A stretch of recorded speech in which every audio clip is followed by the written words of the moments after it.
মফিজ আমারে কইলো মেম্বারের মাইয়া নাকি দাও হতে তোমার তারা করছিল, এই জন্যই তো আমি দৌড়িতে আসলাম। আমারে কোপাই চাইছিল কিন্তু পারে নাই। আমারে কয় তার লগে জানো তোর বিয়ে দিতে রাজি হই আমি, না হলে নিজের গলা নিজে কেটে ফেলাইবি। আমি কতি বাজান কি বিয়েতে রাজি হইকা। তো ওই মাইয়ার বিয়ে করলে তো মেম্বারের বাড়িতে আমার ঘর জামাই হিসেবে থাকতে হইবে। আরে বাবা ওটা তো আপাতত, আমার বউ যখন লাইনে চলে আসবো, সঠিক পথে চলে আসবো, তখন কে কোন বাড়িতে থাকবো তখন দেখা যাবো। ঢং করার দরকার নাই, যাও সোজা নিচে চলে যাও, নিচে গিয়ে ঘুমাও।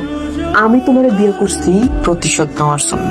মনে করে দেখো তো, আমারে কোনোদিন মেম্বারের বেয়ারা মাইয়া বইলা অপমান করছিল কিনা। বন্ধু, মাইয়া মানুষ হয়ে তোমার সাইকেল চালাইতে করতে কেটা? কে বলবে আমার সাইকেল আমি চালাইতেছি, টাকা আপনার কি? যত সমস্যা হইতাছে তোমার বাপের, আতর দিতে দিতে মাইয়াটারে পেয়ারা বানায় ফেলাইছে। রাত নাই দিন নাই একটার পর একটা ঝামেলা লাগাই গেছে। এই তুমি যদি এইগুলা করো তোমার কোনোদিন বিয়ে হইব? কেন করবো তোমার বিয়া?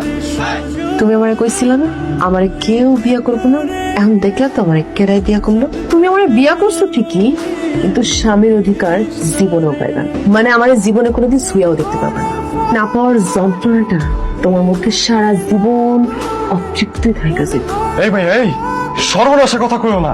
আমি জোর করতেছি যে তুমি আমাকে জোর করবে না। আমার কথা বলো না।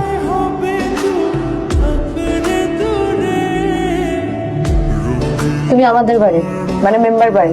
কিসের মেম্বার বাড়ি? আমি থাকবো রাজভবনে। এই কে তুমি? তুমি কি?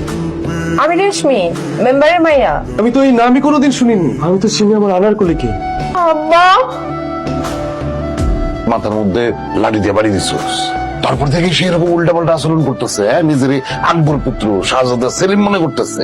আব্বা ইয়া আল্লাহ, এটা তুই কি করলি রে মা?